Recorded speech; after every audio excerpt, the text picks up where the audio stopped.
Hello guys! Hello. This is for Taurus. Welcome Taurus dito sa aking channel, Kapalaran na 888. Welcome. Alamin natin Taurus kung anong magsisimula sa'yo. Simula ngayong May 2026. Ano bang kapalaran, message ang kailangan mong marinig? Yun natin. Okay. Taurus.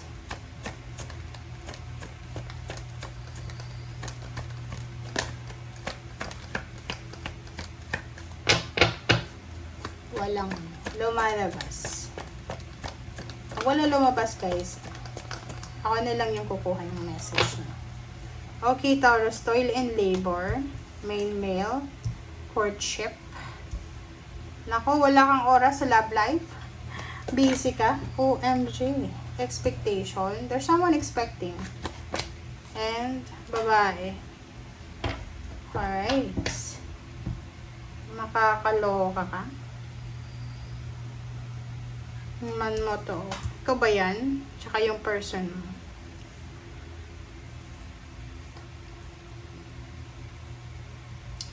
Okay, Taurus. Etong nakikita ko sa'yo ngayon. 5 bara siya. Pero parang magkakadugtong siya. Diba? Tingnan mo. Babae ka man or lalaki. Whatever expectation na mayroon ka sa love life mo, like, halimbawa, naglilibin kayo ng kalibin mo, may long-term relationship ka, boyfriend, girlfriend, or pwedeng may asawa ka na. Nakikita ko sir dito na your expectation before, yung pangarap mo dati, biglang maglalako siya. Diba? Your expectation regarding sa love life mo ay posibleng magbabago. Parang, like, for example, dati, sobrang in love ka. 'Di ba? Pag in love kasi yung tao, kahit nakikita mong masama ang ugali ng karelasyon mo, akala mo mabait eh. 'Di ba? Kasi parang, mahal ko siya, pagpapasensyahan ko siya, ganyan. And now, nakikita mo, ngayon nakikita mo, 'di ba, nakatingin ka sa relationship mo, na parang, nare-realize mo na, ay, ano kayang magiging buhay ko sa kanya pag matanda na kami? Or makakasama ko kaya siya sa hirap at ginhawa? Baka sa ginhawa lang. Parang ganun. Ganun yung energy mo eh. Yung expectation mo dati, biglang, oink, diba? Biglang mag-ano siya. Biglang mawawala yung expectation mo. And, nakikita ko sure dito, na wala kang oras sa relationship mo. Yun na nga, yung may mga kalibin, may mga boyfriend, girlfriend, may asawa. Kung makikita mo dito, wala kang oras sa love life mo. Wala kang oras sa courtship. Kasi ang dami mong ginagawa eh. Napaka-busy mo. Ikaw yung isa sa mga busy ngayon is Taurus talaga guys. Taurus, Leo, Aquarius, sila yung pinaka-busy sa ngayon. Nakikita ko sure dito marami kang obligations, duties and responsibilities. May nag-i-expect sa'yo. Pwede may anak ka na pinag-aaral, may asawa ka na materialistic, may magulang ka na sinusuportahan. So, marami kang obligations and duties and responsibilities. Ang makaka-resonate dito yung breadwinner eh. Parang medyo may edad ka na, babae ka man or lalaki, matandang dalaga, matandang binata. Medyo nagkakaedad ka na, wala kang ginawa sa buhay mo kundi magtrabaho kasi may pinapag-aral ka, kapatid, pamangkin, hanggang umabot na sa apu-apuhan mo. So, nakikita ko sure dito na kung may kakayahan ka pa na mag-asawa ka na, mag-focus ka sa love life mo. Kasi, nakikita ko sure dito, mayroon ditong Taurus na parang hindi siya nag-aasawa kasi iniisip niya na, ay, pag-aaralin ko yung pamangkin ko, yung apo ko, kasi pagtanda ko, tutulungan. No, huwag kang mag-i-expect, walang ganon, guys. Kahit ng anak mo, wala kang dapat na-expect sa kanila. Okay? So, ang barahan mo sa ngayon, sinasabi ng barahan sa'yo dito na kailangan mo daw na i-prioritize yung sarili mo, your own self, your own happiness, your own freedom. Yun yung kailangan mong i-prioritize. Kasi parang ang nakikita ko sir dito, napapagod ka para sa ibang tao. 'Di ba? Hindi ka makatulog sa gabi? Paki-comment sa comment section. Nakikita ko rin nagugutom ka eh. Like, mabilis ka bang magutom? Mali ba yung eating habits mo ngayon? Ay, kita ko rin sa'yo. Umiiyak ka ba sa gabi? Hindi ka makatulog? Ang problema ka sa pagbabudget, sa pera? Kaloka ka? Taurus, mag-iingat ka ha? Diba? All tied up ka eh. Kung makikita mo dito, yung dalawang barahang yan, there's a Taurus na 55, diba? 55. Contract. Lalaki to eh. Isang lalaking Taurus na pagod na pagod ka na. Sabihin natin na paki-comment nga sa comment section kung totoo to na sinasabi sa'yo. Lalaki ka na Taurus, ang dami mong obligation sa pamilya, sa relationship. All tied up ka eh. Number 23.5. Nag-aalala ka eh. Nag-aalala ka na baka hindi ka na makaalis dyan sa relationship na yan. Nag-aalala ka sa relationship mo kasi hindi yan yung relationship na minamanifest mo eh. Hindi ito yung klase ng relationship na gusto kong magkaroon ako hanggang sa pagtanda ko eh. Kasi ang relationship guys, kaya nga tayo nakikipagrelasyon kasi gusto natin na maging masaya tayo, diba? Kasi in love ka eh. Maging masaya ka, pag makita mo pa lang siya, excited ka na.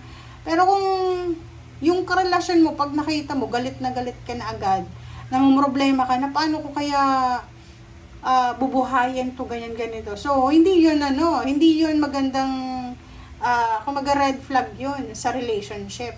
Kasi ang relationship, kahit na sobrang hirap ng buhay, pag nakikita mo yung karelasyon mo, excited ka pa rin. Pero kung sobrang hirap na kayo sa buhay, tapos once na magkaharap kayo, away dito, nagsasakitan kayo physically and verbally, mali na yun. Hindi yun maganda na relationship.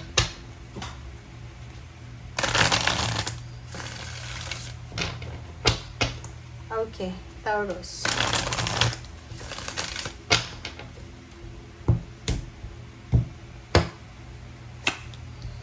Okay, authority. This is your power. 44, 55, 44, 22. Okay, 7. This is crown chakra. Talino. Normally guys, normally yung mga Taurus sobrang matalino sila. Sobrang ginagamit nila yung logic nila. Ikaw nga yung nagsisimbolize ng crown chakra eh, yung Taurus. Pero for the past maybe 7 years, 4 years, 2 years, 8 years na nangyari sa buhay mo, masyado kang emotional eh. Hindi mo ginamit yung isip mo, yung logic mo. So sa ngayon, sinasabi ng bara sa'yo na kailangan mo daw, Taurus, na ibalik yung pagiging Taurus mo eh. Alam mo ba yung Taurus, hindi siya mabilis na manipulate. Ang problema ng Taurus is ganito. Ang Taurus kasi, sobra-sobra siyang loyal sa kanyang love life. Hindi siya loyal sa pamilya niya, like sa parents and siblings niya. Pero once na naging karelasyon mo yung Taurus, magiging sobrang loyal yan sa'yo eh. Parang Taurus nga eh, 'di ba? Yung parang turo. Anong tawag doon? Kalabaw, 'di ba? Na susunod yan sa'yo. Ikaw, Taurus, sumusunod ka sa relationship mo. Pag sinabi ng karelasyon mo na bawal ka lumabas, hindi ka lalabas talaga. Okay? So, nakikita mo yung authority dito. Bilang isang Taurus, dapat meron kang logic eh. Sinasabi ng bara sa'yo, iwasan mo yung sobrang matatakotin sa relationship. Sinasabi ng baraha, ibalik mo yung power mo. Okay? Yung empowerment. I-reclaim mo ulit. Okay? Magpahinga kung napapagod ka na. Pahinga. Hindi mo kailangan pasanin lahat ng problema dito sa mundo. Magpahinga ka. Maging totoo ka sa sarili mo, sa nararamdaman mo. Pag sinabi mo ng katawan mo na pagod ka, pagod ka. Pag sinabi ng isip mo na pagod ka ng mag-isip, Taurus, sundin mo. Okay? Maging matalino ka. Okay? Kasi ang nakikita ko sa'yo dito, sunod-sunuran ka. May na-manipulate ka. Ilang beses na itong nakita ko sa readings mo. Siguro marami mga Taurus yung nagagalit. Bakit ganun yung readings? Pero, alam niyo yung readings natin. Kahit saan ka pumunta, magtanong ka tungkol sa tarot mo. Kung hindi mo, kumbaga, pag wala tayong natututunan sa mga readings, babalik at babalik yan. Paulit-ulit lang yan. Kasi wala tayong natututunan. Tingnan mo yung sarili mo ngayon. Salamin. Okay? Humarap ka nga sa salamin, Taurus. Tingnan mo yung sarili mo, yung mukha mo. Hindi yan yung mukha mo 7 years ago 7 years ago, masaya ka. 7 years ago, glowy ka, blooming ka. Healthy yung pangangatawan mo. Tingnan mo yung katawan mo ngayon. Hindi ka na nga ngumingiti Tingnan mo. Parang wala ka ng wala kang power. Okay, Chariot. Magician. This one, major arcana siya. So, this is the major happening sa buhay mo in the near future. So, sinasabi ng baraha sa'yo dito na sa mga susunod na taon or the future, guys. Sinasabi sa'yo dito ng 8 of Cups na kinakailangan mong umalis sa lugar kung saan ka hindi ina-appreciate. Sa lugar na nasasaktan ka. Sa sitwasyon na napapagod ka. Sa relationship na alam mo na panakitbutas ka lang. Dito sa barahang to, sinasabi ng barahan na kung gusto mong mabago ang takbo ng buhay mo, kailangan mong umalis dyan. Kasi, alam mo ba, may kasabihan tayo na kung gusto mong grow or gusto mong umasenso, kailangan umalis ka sa lugar na stagnant ka, na hindi ka umasenso. Another is, kung gusto mo daw na mag-heal, gumaling, yung kung ano man na kailangan gumaling sa puso mo, sa isip mo, sa katawan mo, kailangan umalis ka sa lugar kung saan ka nasaktan. Diba? Kasi, like halimbawa, mag-asawa, nag-decide silang maghiwalay, hindi ka makaka-move on kung nakatira ka pa rin dyan sa bahay nyo. Diba? So, may iba na siguro, wala silang choice, kundi mag-stay na lang doon. But, sinasabi ng baraha dito na kailangan mong umalis. Umalis ka. Kung nasaan ka man sa ngayon, literal to literal siya, na kung hindi ka na masaya dyan, umalis ka. You need to be strong. You need to pray to God. Okay? Pray to God. Ask your angels. Invoke your angels, guides, and spiritual helpers. Humingi ka ng tulong, lalo na sa pera. Kasi kung makikita mo dito, the universe is watching you. Yung mga spiritual helpers and guides mo, wala silang magagawa sa'yo kasi ang tigas ng ulo mo. 'Di ba? So, kailangan mo dito na mag-decide talaga. Kailangan mag-decide, kailangan mong maging strong, kailangan mong maging aggressive sa approach mo, kailangan mong mag-strategize.